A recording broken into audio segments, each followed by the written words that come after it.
All right, good morning, everyone. It is 10 a.m. on January 10th, 2023, and this is my market strategy session. And so, since, I don't know, I guess it's probably been about a week that I've been bullish.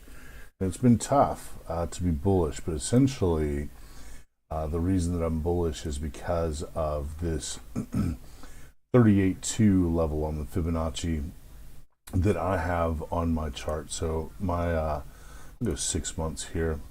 So each bar represents 6 months, and so the bottom, or let's see, actually I should say the bottom of the Fibonacci that I have here is on July of 2021. This is a 6 month chart, so actually this high occurred in November of 2021. Although it says it's labeled July, it's actually November.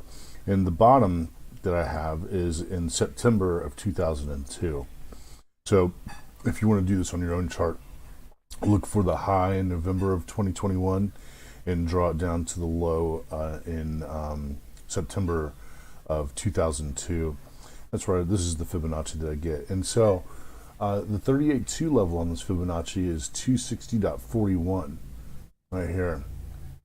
And the previous 6 months, it did dip down below, but it came back up above, and now in this 6 month period, time period, you can see that price just tagged right off of that. Actually, I'll take it off of the, let me go back to the daily here. Price just popped right off that. It closed below back here on the 28th of December, got some steam, and then just a couple of days ago, it hit that level. I think it went over by a few cents, by like 6 cents, and then just caught fire. So now yesterday was an interesting day. Had a little bit of a gap. It ran up and then came back down and closed lower, which is actually, that's a hammer down. That is something that I don't like to see, although that, there's nothing, there's no one symbol that on one day that is going to be the symbol that's going to make things turn around. So yeah, yesterday wasn't quite the green day that I was expecting. I was expecting a follow-through day. Now, what it did do, though, is it did tag up with its highs. Now, I want to see it tag up with its close. So the close on Friday the 6th was at 268.80. I'd really like to see price come down and tag 268.80 to close that gap and then move forward. It's a pretty small and insignificant gap, and so I don't think it really matters much if it does or doesn't fill. Like, for example, back here, this gap between the 9th of November and the 10th of November was such a significant gap, that it had to come back and fill it, and so I was really just kind of waiting for it to do that. It did that finally. Decided to do that, I think the week before Christmas, yeah, and it really left us in not a great shape for a Christmas rally. So next up here is, in my opinion, this 38.2 level right here is a very strong level. And I imagine that we're going to see, I don't know if you want to call it a rally or climbing the wall of worry, but in my opinion, that's the direction that we're headed. It's time to concentrate on the bullish trades. I know, we've had this. It's a bear market, obviously. We are in a bear market, no doubt about it. And the trend is your friend until the end. It's just that bear market rallies can be 20%, 25% rallies, And it looks to me like we're well positioned to see a rally from right here. If not a rally, then a slow march up. Then let's see, what else am I looking at? Oh yeah, so the level that I'm looking at for today, for it to break above,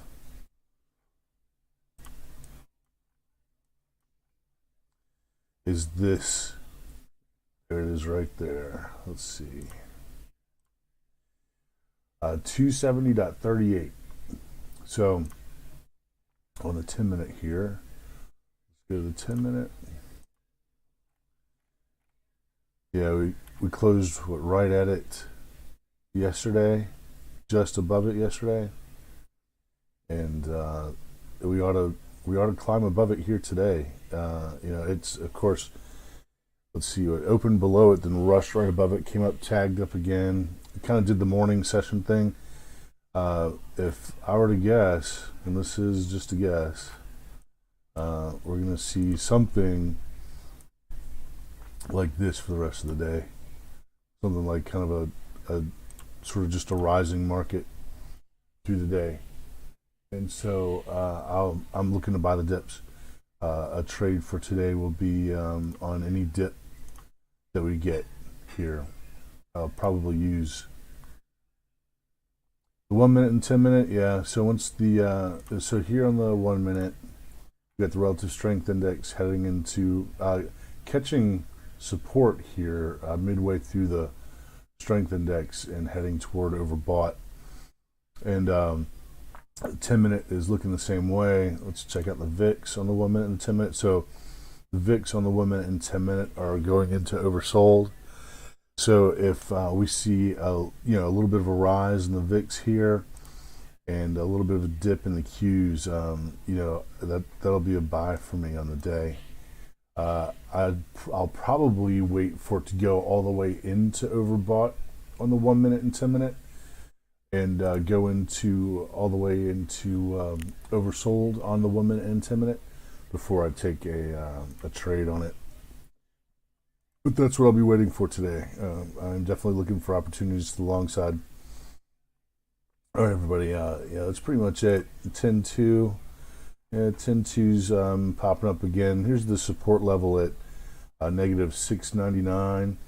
That was a low put in, I believe it was in 2008. Let's see real quick. Let me do the monthly. Oh, no, it was 2001. So back here, actually, it was in 2000 prior to the 2001 crash. This 10-2 inversion.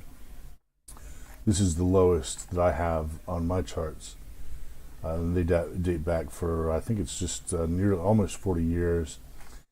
And so here we are with the 10-2, and it put in a new low at 899 basis points inverted.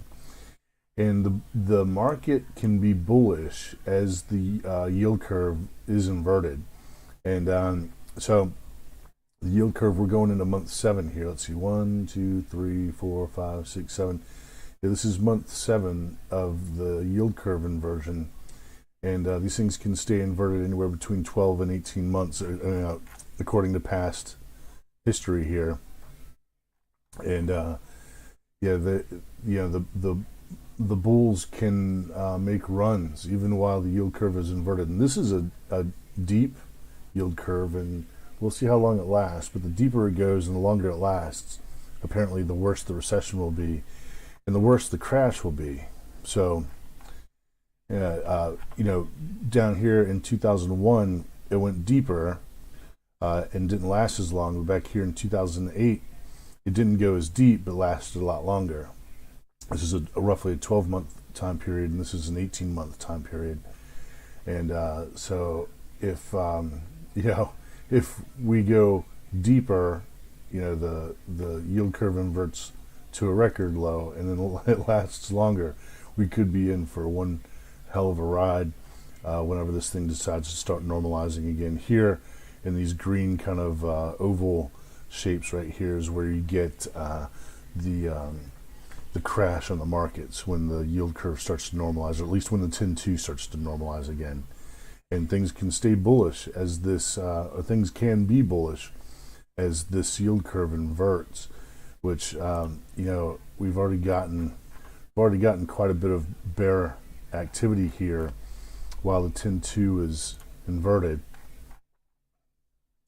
So a rally up, a rally on the Qs, or a rally on the markets in general will set us up for a pretty nasty downturn, in my opinion, when that occurs. But again, it could be 5 months to a year away, and possibly even longer, depending.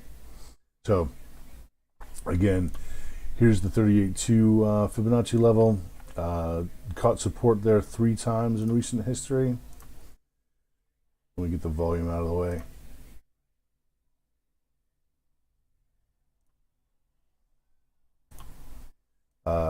And I like the baseball analogy for 3 strikes you're out. So the Bears couldn't get it down past 38.2 for the time being.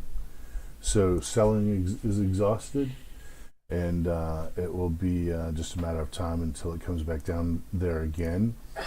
But it will eventually, but not until after what looks to me like some kind of a bear market rally that'll set us up properly for yield curve normalization, which will set us up for the big crash that I think everybody's expecting. So Powell had some things to say this morning. Federal Reserve Chairman Jerome Powell on Tuesday emphasized the need for the central bank to be free of political influence while it tackles persistently high inflation. In a speech delivered to Sweden's Riksbank, Powell noted that stabilizing prices requires making tough decisions that can be unpopular politically. Price stability is the bedrock of a healthy economy and provides the public with immeasurable benefits over time. But restoring price stability when inflation is high can require measures that are not popular in the short term as we raise interest rates to slow the economy, the chairman said in prepared remarks. The big takeaways here are that he's going to make unpopular decisions, and the central bank leader said the Fed is not and will not be a climate policymaker, which is interesting because he's had some things to say on equity and so forth. But yeah, anyway. All right, everybody. That is my pre-market strategy session. Good luck out there. Keep your risk tight. Click like, share, subscribe, leave a comment, tap the bell. Thanks for tuning in, and I will see you at tomorrow morning's strategy session. I am out.